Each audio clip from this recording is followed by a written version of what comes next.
Olá, meu aluno, olá, minha aluna. Vamos agora falar sobre um assunto muito atual, mais atual impossível, que é as criptomoedas. Isso que chegou para ficar, o fenômeno do Bitcoin, tá?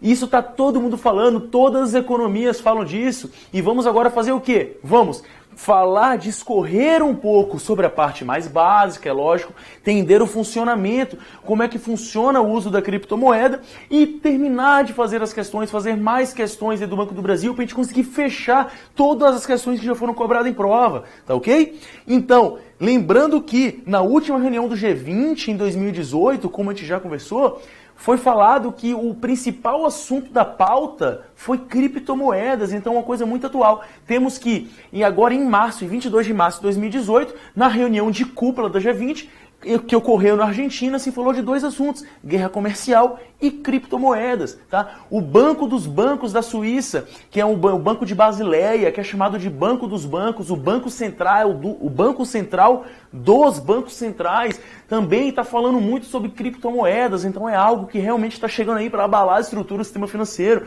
e a gente não podia dar essa aula de atualidade do sistema financeiro sem falar efetivamente desse fenômeno, disso que é uma nova febre, que se tornou uma nova febre especulativa aí no último ano, principalmente 2017, que é o Bitcoin e as criptomoedas em geral, beleza? Então, vamos lá. Criptomoedas. Qual é o principal objetivo que está por trás? É a idealização das criptomoedas. É facilitar, ampliar e melhorar o sistema financeiro. Você imagina que hoje, para você poder fazer uma transação financeira, você precisa de um intermediário, tá? Para você comprar algo, para você ir para outro país, você precisa de um intermediário, você precisa trocar essa moeda em câmbio, você precisa trocar essa moeda na sua moeda original, trocar em dólar, trocar em euro, né? Fazer alguma situação dessa. Você tem quando você recebe seu salário, você não recebe mais o dinheiro na mão, você recebe isso em quê? Numa conta bancária. Ou seja, é um dinheiro que não existe, é um dinheiro escritural, como eu já falei, que vai estar ali na sua conta bancária para você usar. E a única coisa que te prova que aquele dinheiro existe é a sua confiança naquele dinheiro, tá? Aquele dinheiro que está ali no banco é apenas um número. Ele só existe porque você acredita que ele existe, ele só vale porque você acredita que ele vale. E as pessoas que recebem também acreditam que ele vale. Então, na realidade, todo o dinheiro que temos hoje no mundo, ele é virtual, tá? Todo o dinheiro ele é virtual e até o dinheiro físico é apenas uma folha de papel que quem dá o valor é você e a crença geral que aquele dinheiro vale alguma coisa. Tenta chegar agora com uma nota de 10 mil ienes, uma nota que vale 300 reais, uma moeda do Japão, chega na feira e tenta comprar alguma coisa, não vão, mesmo porque aquilo ali na real não vale nada. O que faz valer é a crença do sistema. Então, quando eu falo assim, Bitcoin é moeda virtual, criptomoedas são moedas virtuais, não. Toda moeda, de uma certa forma, ela pode ser vista como virtual, tá? E o Bitcoin veio justamente com essa ideia. Ele veio com a ideia de unificar. Imagina a situação que você não precisa mais de câmbio, você não precisa mais de intermediário, você não precisa mais de banco, você não precisa mais de governo regulando, e você tem aí o anarquismo completo, o anarcocapitalismo completo, você consegue ruir as bases do sistema financeiro, tá ok? Então, o que é um Bitcoin? É na realidade uma quebra de paradigma. Estamos tentando mudar o paradigma que existe hoje em dia, que é um paradigma de troca. Troca baseado em dinheiro. E esse dinheiro já é sem lastro. Antigamente você precisava de lastro financeiro, que normalmente era em ouro, para você poder imprimir dinheiro. Hoje não. Hoje você imprime quanto dinheiro você quiser. As moedas são sem lastro. Então um governo pode simplesmente imprimir toneladas de dinheiro e jogar na economia. O que vai dar uma puta inflação, porém não nada impede dele fazer isso, porque o dinheiro ele é sem lastro, ele não tem mais uma reserva, ele é apenas papel, apenas valor virtual, apenas valor escritural. E aí chegou em 2008 esse mano aqui, ó, Satoshi Nakamoto, que é um pseudônimo, tá? Ele nunca se identificou, ninguém sabe quem ele é, são várias e várias especulações, o pessoal fala que ele é da CIA, a gente fala até que ele é extraterrestre, tá? Mas na realidade, ele, pelo menos o nome é japonês, tá? Mas ele criou, baseado no blockchain, que vamos ver já já, essa moeda. Ele criou o Bitcoin, justamente com essa ideia, uma moeda para ser desregulada de qualquer banco. E ele criou isso em 2008, tá? E até hoje ninguém sabe quem é o Satoshi. E como é que funciona? Por que serve o nome dele hoje em dia? Justamente porque a menor unidade hoje do Bitcoin é o Satoshi. Então você pode negociar um Satoshi, 2 Satoshis, isso é a base do Bitcoin, tá? É a menor fração do Bitcoin, tá ok? Como eu já falei, evitar interferências e acabar o câmbio. Uma coisa importante se falar, gente, é que o Bitcoin não é a única criptomoeda. Pelo contrário, existem mais de 2.000 criptomoedas hoje em dia. Existe criptomoeda de que vocês não podem nem imaginar. Existe a Litecoin, a Monero, a Dogecoin, a Hempcoin, a Strongcoin, a Spacecoin, e isso só que eu lembrei agora, fora as várias, tá? Cada um aí com sua própria ideia, mas na realidade, hoje em dia, isso foi uma coisa que subverteu o uso da moeda, tudo está funcionando apenas para um grande capital especulativo, como vamos ver logo em seguida. Já vimos então como que é o conceito de criptomoeda, vamos ver agora efetivamente como elas são criadas, que funciona como? Funciona com a mineração de Bitcoin. E o que seria essa mineração? O Bitcoin, ele é finito, tá? Existem programados 21 milhões de bitcoins para ser minerados, ou seja, é uma moeda finita, tá? E essa última quantidade de bitcoin, estima-se que ela vai ser minerada em 2140. Mas como funciona essa mineração de bitcoin? Funciona da seguinte forma: o sistema que comporta o Bitcoin, ele dá como se fosse uma grande charada, um grande algoritmo, certo? E você tem que descobrir esse algoritmo, descobrir essa fórmula matemática. E como que você identifica isso? Como é que você descobre? Pelo uso da mineração. É por isso que chamam dos mineradores de Bitcoin, tá? E o que eles fazem? Eles pegam um grande poder de processamento, então pegam várias e várias placas-mães, placas de vídeo e várias anti-miners que eles chamam, que são os miners, né? Tem vários tipos diferentes, fazem enormes mainframes, tem um gasto muito grande de energia, que inclusive atualmente já está começando a especular que não está mais valendo a pena minerar Bitcoin, tá? Porque já está um gasto muito grande de energia, e quem descobre esse algoritmo é premiado com a fração de Bitcoin. Hoje você ganha 12,5 Bitcoins se você descobre esse algoritmo, se você consegue minerar esse algoritmo, tá ok? E antigamente chegou a ganhar 50 Bitcoins. Então hoje você pega que nesse exato momento, antes de eu começar a gravar essa aula, o Bitcoin está valendo em torno de $7.600, em torno aí de 25 mil reais. Então se você ganha por cada mineração, você ganha 12,5 Bitcoins, então você está ganhando aí em torno de 300 mil reais por essa mineração. Mesmo assim, já se especula-se que não está valendo tão a pena, porque você tem muito gasto de energia, um gasto de estrutura absurdo para você descobrir esse algoritmo, tá? E é dessa forma que agem os mineradores, certo? E no sistema do Bitcoin existem 3 tipos de pessoas. Existem os mineradores, os clientes e os verificadores. O Bitcoin, ele existe no sistema de blockchain, que a gente vai explicar logo logo, mas para dar uma resumida, é um sistema que ele impede a duplicação. Ele impede que uma moeda tenha esse risco de duplicação. E com esse risco de duplicação, por exemplo, você necessita de um intermediário no sistema financeiro, porque nada impede de você duplicar esse dinheiro. Digamos o seguinte, digamos se você tivesse o poder de ter com você, sem precisar do banco, e você ter uma conta corrente própria lá com 10 mil reais. Você podia comprar um carro de seu amigo e transferir para ele 10 mil reais, só que não transferir os 10 mil, e sim uma cópia dos seus 10 mil. Você manter os seus 10 mil e transferir 10 mil. O dinheiro se tornaria infinito, a inflação se tornaria absurda, certo? E por isso que você precisa da instituição financeira. No sistema de blockchain, não. No sistema de blockchain, você transfere toda a sua quantidade de Bitcoin, tá? Você transfere isso em bloco, e para que isso aconteça, você lança um código, é como se você recortasse uma pasta do seu computador e mandasse para outro computador. Você não deixa cópias. E esse sistema ele é rastreado por vários e vários verificadores, que são várias pessoas com interesses diversos, eu, você, como se fosse uma grande situação de torrent aí, para tentar explicar melhor. E que todas essas pessoas, eles validam que essa operação não foi fraudulenta, tá? Então você conseguir falsificar, hackear o sistema de blockchain é quase impossível, é dificílimo, porque são muitas pessoas que não deixam isso acontecer. E aí você tem o quê? Você tem um sistema sistema de rastro. Então, pelo blockchain, pelo Bitcoin, esse dinheiro é totalmente rastreável. Você consegue rastrear esse dinheiro ali dentro. Você não consegue isso em tempo real. Caso você queira rastrear, você consegue rastrear ele dentro do blockchain. Ele é impossível de ser duplicado. Você vê de onde ele saiu e para onde ele está indo, tá? E essa é uma situação que deixa essa tecnologia muito prática, e não só para moeda, mas para registro de documentos, para... Imagina uma situação de você pegar um alimento e conseguir pela cadeia de blockchain saber onde ele foi produzido.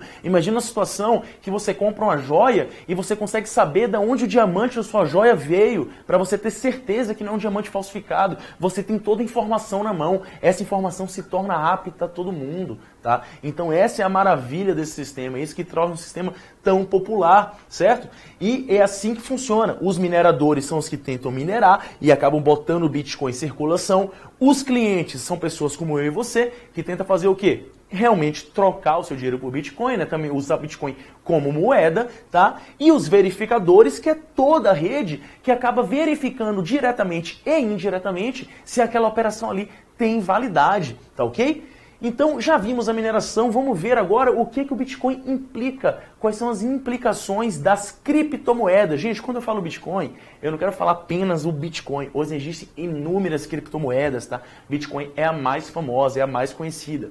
E aí, o que é que ela indica? Ela indica o seguinte: liberalismo econômico, ou seja, você tem uma situação que você não tem nenhuma regulação do governo, tá? Você não tem como cobrar imposto, você não tem como cobrar taxa, o governo não tem como saber onde seu dinheiro está indo, tá?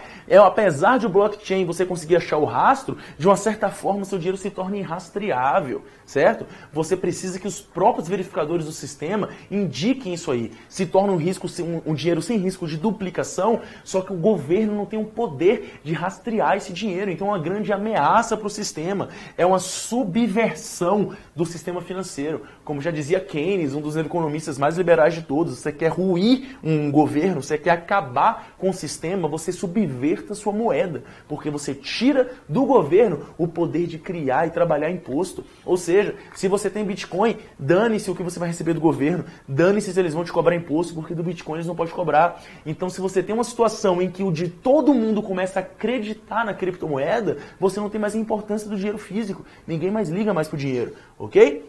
Agora, quais são os riscos do Bitcoin e quais são os problemas? O primeiro, lavagem de dinheiro.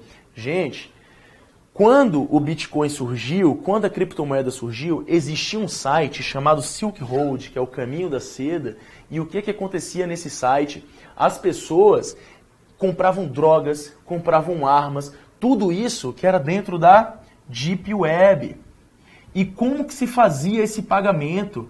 Esse pagamento se fazia em Bitcoin. Você conseguia rastrear de que carteira saía isso, mas você não conseguia rastrear a quem pertencia essa carteira, tá? Você precisa de um wallet, de uma carteira para você ter os seus bitcoins, tá? Só que aí você não conseguia rastrear de quem era essa carteira. Então se especula muito, se critica muito, dizendo que Bitcoin ele pode ser um instrumento para lavagem de dinheiro. Por exemplo, você ganha uma fortuna de dinheiro de droga, o que você faz? Compra Bitcoin, joga esse Bitcoin na circulação, depois você acaba tirando dinheiro limpo. Você quer fazer situações como tráfico humano, tráfico de armas, tráfico de drogas. Você pode usar o Bitcoin para ser mais difícil de te identificar, de te rastrear como pessoa. Vão rastrear sua carteira, mas dificilmente vão conseguir te rastrear como pessoa, tá? Isso pode acontecer com dinheiro normal? Pode. A gente está cheio aí de exemplos de lavagem de dinheiro, mas isso é uma grande crítica dos bancos, que isso é mais... É propício a acontecer nas criptomoedas, tá? Apesar de ter muitas críticas, muita gente fala que não é assim que funciona, mas isso é uma das preocupações do banco. E qual é a outra preocupação do banco, do sistema financeiro ao todo, dos bancos centrais? É justamente um risco ao sistema financeiro. Por que esse risco ao sistema financeiro? Porque você deixa de ter legitimidade na moeda regulada pelo governo. Você torna o dinheiro totalmente irregulado.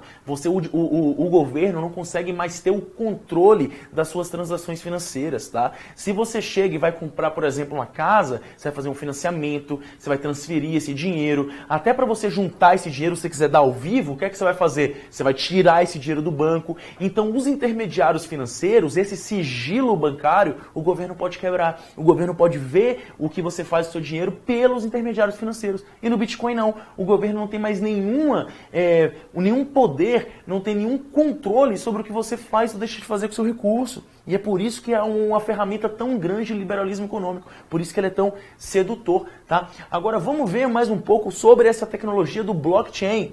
Vamos para cá. O blockchain, como eu falei, é justamente um sistema de blocos e eles são ligados como se fosse uma corrente. Por isso que é blockchain.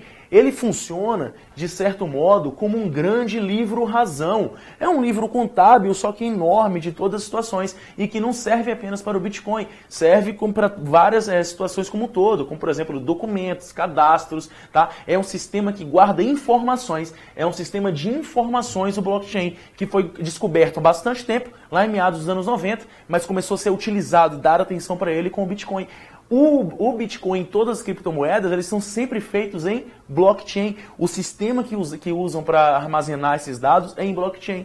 E dessa forma, como é que eles fazem isso? Com o hash. O hash é apenas a numeração, ou seja, cada Bitcoin, cada unidade monetária, ela tem uma numeração própria e uma numeração que é muito difícil dela ser copiada, porque quando você vai fazer uma transação, essa numeração se une à numeração de outro bloco, criando uma numeração única. E se acontecer alguma coisa fraudulenta, você tem uma rede de verificadores, como eu já expliquei, que não vão deixar isso acontecer, que vão estar denunciando, vão estar desvalidando aquela situação. Então o blockchain é considerado uma ferramenta muito difícil de ser falsificada, tá? Então os defensores da moeda, os defensores da criptomoeda, eles falam justamente isso, que o Bitcoin, quando ele for mais estudado, quando ele for mais pensado, ele pode se tornar uma moeda muito mais segura, uma moeda que previna lavagem de dinheiro e coisas afins, em vez de efetivamente condenar, estimular essa lavagem de dinheiro, pelo contrário, tá? Não podemos esquecer que ela foi criada em 2008, é uma moeda muito nova, tá? E a primeira operação com Bitcoin foi a compra de uma pizza, que na época acho que foi no 300 Bitcoin, coisa do tipo, que hoje seria uma fortuna, tá? E essa situação da compra e venda e essa volatilidade que leva a gente à nossa última crítica do Bitcoin aqui pertinente a essa aula, que é o seguinte: críticas ao sistema. Primeiro, qualquer um cria uma criptomoeda, certo? Se eu quiser criar a criptomoeda, Professor Coin, Atualidades Coin, eu posso criar. É só ter dinheiro para isso, eu pago, isso se paga em Bitcoin, tá? Bitcoin é a base, é como se fosse, digamos, o lastro de todas as moedas, tá? É quando você pode negociar. Agora, existem várias e várias moedas que são criadas todos os tempos com propósitos especulativos, tá? Então, o que acontece? Um cidadão vai lá e cria uma moeda e joga essa moeda no sistema. Joga essa moeda no mercado, lança notícias falsas para todo mundo achar que essa moeda é uma coisa incrível, é uma coisa que vai mudar, revolucionar, tal. O que acontece? A moeda cresce um monte, existe uma enorme valorização. E aí o dono dessa moeda vai lá e vende toda a sua participação e pega todo o dinheiro. Entendeu? E aí essa moeda depois acaba de desvalorizar. Então isso acontece muito. Esse é o fenômeno que chamam de shitcoin.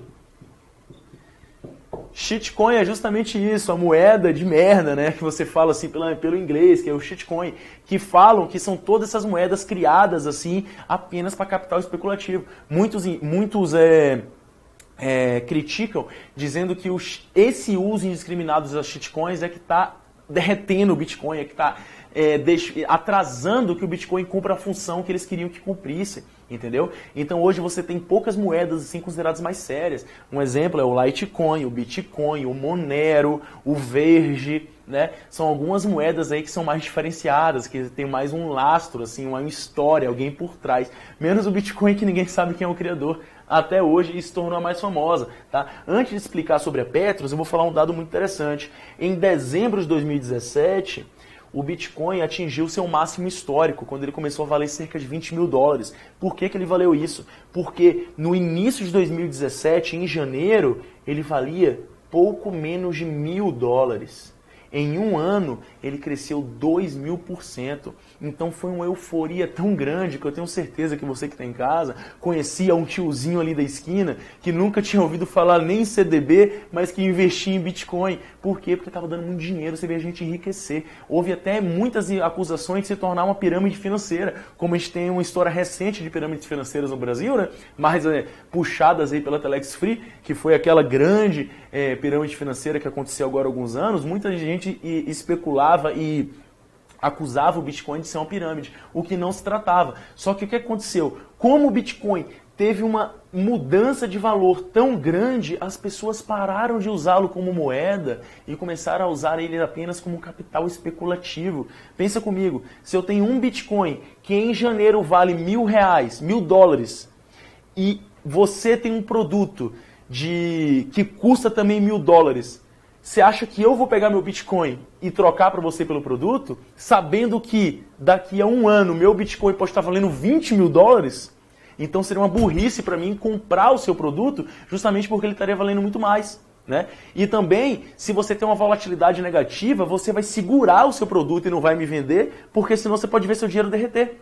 Ou seja, digamos que você tem um Corolla e você vendeu um Corolla aí por 2 Bitcoins e depois você vê que o Bitcoin caiu pela metade o seu valor. Então você vê que na realidade você vendeu um Corolla pela metade do que ele valia em muito pouco tempo. E é essa volatilidade do Bitcoin que cria aí uma impressão de necessidade de regulação. O Bitcoin está sendo muito difícil de ser utilizado como moeda justamente por causa disso, porque ele é muito volátil. Você não tem ninguém regulando o valor dele. Ele pode valer algo agora e pode valer algo uma hora depois, valer algo totalmente diferente. A cotação do Bitcoin ela é por minuto, tá? Então a cada minuto você tem um valor. Enquanto eu estou falando aqui, com certeza o valor já mudou bastante. Mas antes dessa gravação, o valor atual dele era de cerca de $7.500. Ou seja, de dezembro para cá, o Bitcoin teve uma queda de aproximadamente 62%.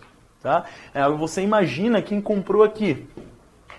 E é isso que está acontecendo, está se perdendo a confiança no Bitcoin e tem muita gente dizendo que ele pode voltar aos patamares de $1.000, enquanto tem muita gente defendendo que ele pode chegar a valer $100.000, 200, que o céu é o limite. O que está acontecendo com o Bitcoin é o que já aconteceu antigamente, que é a chamada febre das tulipas. Muita gente chama o Bitcoin de tulipa. E o que é que seria isso? É uma historinha que fala que na Holanda começou um poder especulativo de tulipas no século XVII, que você via um botão de tulipa valendo equivalente a um apartamento, dos tempos de hoje, digamos, né, que na época não tinha apartamento. E quando viram que na verdade estavam vendendo apenas tulipa, tá? Então, muita gente compara o Bitcoin à febre das tulipas, dizendo que é apenas um capital especulativo e que ainda tem que caminhar muito para realmente virar uma reserva de valor, para realmente virar uma moeda, tá? E porque para ela virar uma moeda, efetivamente falando, todos têm que acreditar nele e ele tem que ter um valor mais ou menos estável. Você não vê uma variação no dólar que hoje ele vale R$3 e amanhã ele está valendo R$20. Isso não acontece no dólar, já no Bitcoin isso pode acontecer. E no outro dia pode estar valendo R$1, e no outro dia pode estar valendo R$4. Isso acontece praticamente diariamente. Tá? Então ainda é muito complicado para o Bitcoin que ele se torne uma moeda, efetivamente falando, por essa volatilidade dele. Então no momento ele ainda é um capital especulativo. Não sei o que estou falando isso, muitos consideram isso atualmente, é uma opinião de especialistas. Tá? E aí vem para você se você acredita nessa moeda. Se você acredita, tenha, mantenha, quem sabe um dia vai estar dando certo. Ou então use como capital especulativo. Mas uma coisa é certa, essa tecnologia de blockchain, de criptomoedas, a tendência é que no futuro próximo ela venha para ficar. Né? Inclusive, existem países como a Venezuela que lançaram a própria criptomoeda lastreada em petróleo, a Petros. Por que isso? Porque a Venezuela passou uma crise tão violenta que o valor dela derreteu, né? O valor da moeda venezuelana, ele derreteu totalmente. Então o presidente Maduro, ele foi lá e lançou uma própria moeda. O primeiro país que lança uma moeda oficial foi a Venezuela. Olha que coisa legal, entendeu? E nesse sistema talvez seja o primeiro sinal que chegue um ponto que ou se cria uma nova moeda, ou acabe se adotando uma outra moeda que não o Bitcoin, ou então talvez até o Bitcoin como uma moeda global. E isso pode subverter, ruir toda a base do sistema financeiro. Ok?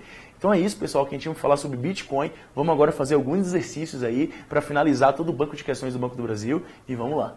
Então, dando continuidade aqui, vamos trabalhar aqui as questões aqui do Banco do Brasil que faltam. A gente já conseguiu fazer no nosso curso praticamente todas as questões aí que já houveram no banco, no banco de questões do Banco do Brasil. Lembrando que só houveram até agora 3 provas, 2013, 2014, 2015, cada uma com 5 questões. Então vamos finalizar aqui, vamos conseguir fazer todas as questões e ter esse conhecimento completo do que o Banco do Brasil já cobrou na prova. Então vamos lá.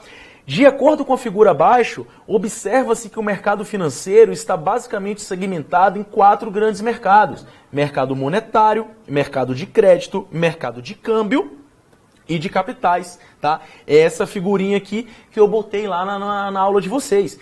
Caracteriza um mercado de capital zero. Então temos que saber o que é o mercado de capital, tá?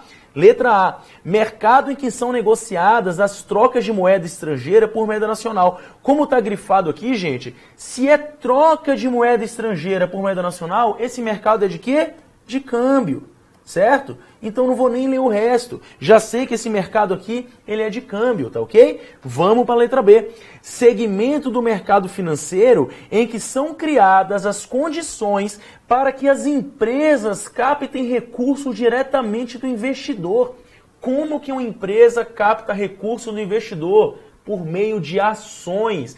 Lembre-se, o mercado de capitais é o que mostra o desenvolvimento de um país, é normalmente como o desenvolvimento econômico de um país, é normalmente como as empresas conseguem seus recursos de longo prazo, tá? Então aqui tá certinho, o mercado de capitais é o segmento do mercado financeiro em que são criadas condições para que as empresas captem recurso dos investidores, através da emissão de instrumentos financeiros, ações, debêntures, bônus de subscrição e etc., com o objetivo principal de financiar suas atividades ou habilitar seus projetos. Que mercado é esse, gente? O de capitais. Então é a questão B. Vamos ver o resto? Vamos lá.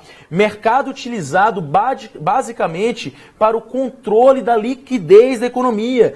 Liquidez era ligada com o quê? Com o mercado monetário. Então já temos aqui o mercado monetário, certo? Vamos para frente. Letra D, mercado para realização, registro e negociação de instrumentos financeiros, basicamente divididos em 4 futuros: mercado a termo, mercado futuro, opções e swaps. Isso aqui é o que, gente? Também é o mercado monetário ou o mercado de quê? De crédito, tá ok? Não é o mercado de capitais. E letra E, segmento do mercado financeiro em que as instituições financeiras captam recursos do agente superavitário e emprestam a empresas ou famílias. O que é que ele está falando aqui? Do sistema bancário, das instituições bancárias. Esse mercado seria o mercado de crédito, tá ok? Então a gente já sabe que é a questão B. Certo? Segmento no mercado financeiro que são criadas condições para que empresas captem recursos e aumentem seus investidores. Isso é o mercado de capitais. Vamos para frente então? Vamos lá. Agências de classificação de risco, Standard & Poor's, olha aqui, agência de classificação de risco novamente aparecendo, né? Rebaixou nessa sexta-feira os ratings em escala nacional de 4 instituições do Brasil. As notas de 22 instituições financeiras foram afirmadas pela agência. Na visão da agência, as medidas de ajuste fiscal e aperto monetário adotada pelo governo brasileiro vão pressionar a renda disponível das famílias e resultar em uma contração da economia, que, na nossa visão, vai enfraquecer a qualidade dos ativos do sistema bancário. Ou seja, a agência de risco estava achando que a pressão do governo brasileiro podia dar uma reduzida na nossa economia, tá? No contexto da notícia em pauta, para minorar os impactos previstos sobre a rentabilidade de determinado banco com escala nacional, a recomendação adequada da diretoria ao gerente das agências é: qual é a recomendação para minorar esses impactos previstos?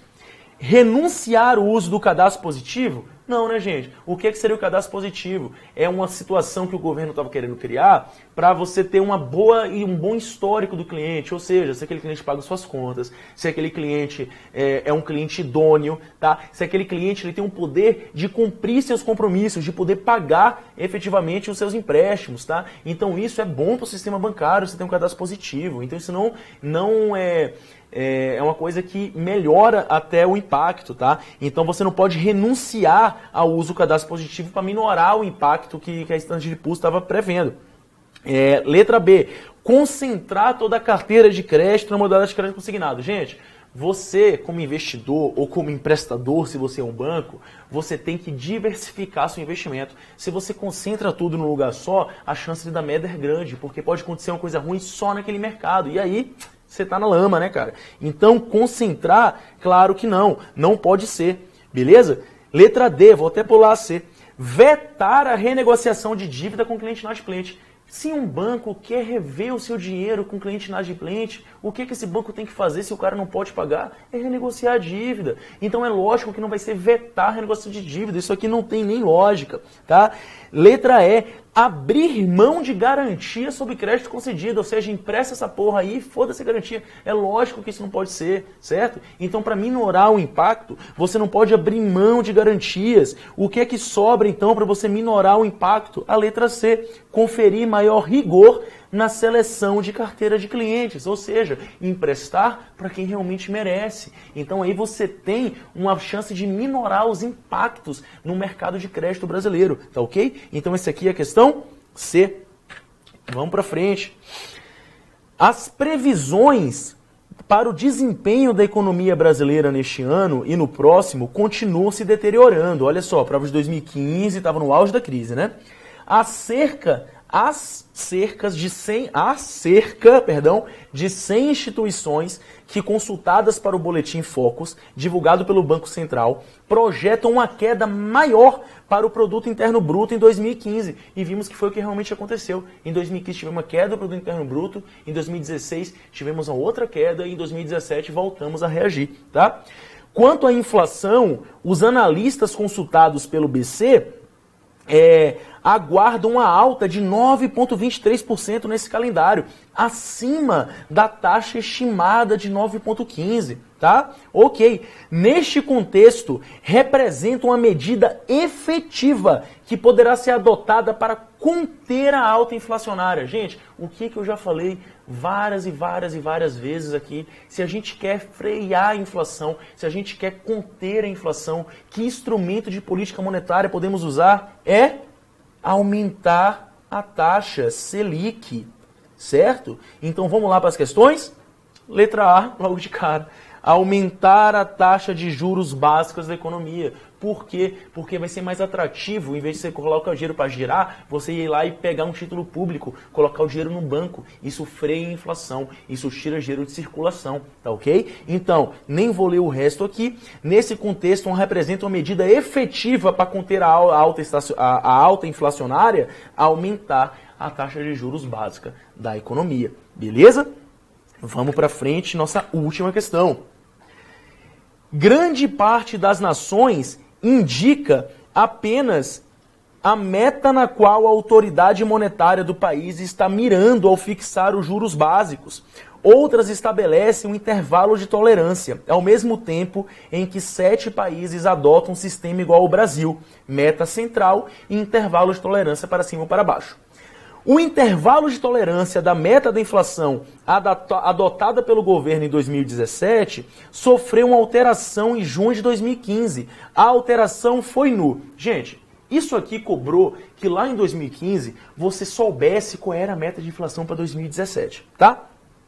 Na aula que a gente deu sobre inflação, eu estava falando sobre a meta de inflação nos próximos anos. E qual era essa meta de inflação? Você lembra comigo, você que está em casa? Era 4,5% para 2018, tá? Com um intervalo de mais ou menos 1,5% e era 4,25% em 2019, também com intervalo de 1,5%, e para 2020 ainda era uma especulação, só que o grande interesse que ia acontecer era o quê? Que a diretoria do Banco Central ia passar a ser fixa os mandatos e o grande objetivo é ser conter a inflação. Então é muito provável que até 2020 você tenha uma inflação aí mais ou menos estimada no 4%, tá? Então você tinha em 2019 4,5% e em 2020 4,25%. Em 2015, nós tínhamos uma alta inflacionária muito grande. Então, a meta para a inflação para 2017 era alta também. E sabemos que em 2017 tínhamos uma inflação de quanto? Em 2017, nós tivemos a inflação em torno de 2,21%. Tivemos uma inflação bem baixa em 2017, uma das menores inflações aí da história recente do país, tá? Mas isso aqui cobrava um conhecimento muito específico, saber qual era a meta de inflação efetivamente para 2017, tá? E essa meta, ela era a seguinte, ela era de 6,5% ao ano e ela foi reduzida, o intervalo de tolerância, passando para 6% ao ano, tá? Então isso aí era uma coisa muito antiga. Provavelmente você nunca mais vai ver uma questão dessa na prova. Por que eu mostrei ela? Para você, porque ela estava no nosso banco de provas, e também para você entender que é necessário você saber qual é a meta de inflação para 2019 e 2020, que é o que eu já mostrei aqui, tá? Ou seja, em 2017 ficamos abaixo da meta de 6% ao ano, ficamos com 2,21%, mas o que aconteceu? Essa é a resposta da questão. Letra A, o teto do intervalo de tolerância foi alterado, caindo de 6,5% para 6% ao ano. Você que está em casa, meu aluno, minha aluna, espero que você tenha entendido, espero que você tenha gostado aí de acompanhar o curso, gostado de acompanhar nossas aulas. Conseguimos fazer todas as questões aí que já foram cobradas pelo Banco do Brasil, né? Espero que seja de bom proveito na prova de vocês, que vocês possam gabaritar a prova de vocês. Novamente, venho falar, é um assunto que você tem que estar se atualizando, é um assunto que você tem que estar procurando novas notícias, porque atualidades pode mudar daqui até o dia da prova, pode ter novos fatos relevantes, mas eu acredito que eu passei tudo que poderia ser relevante para você fazer uma boa prova, e a prova disso foi que fizemos todas as questões antigas e estavam dentro de nosso horizonte de assunto. Então é isso, espero que vocês tenham gostado e nos vemos na próxima. Valeu!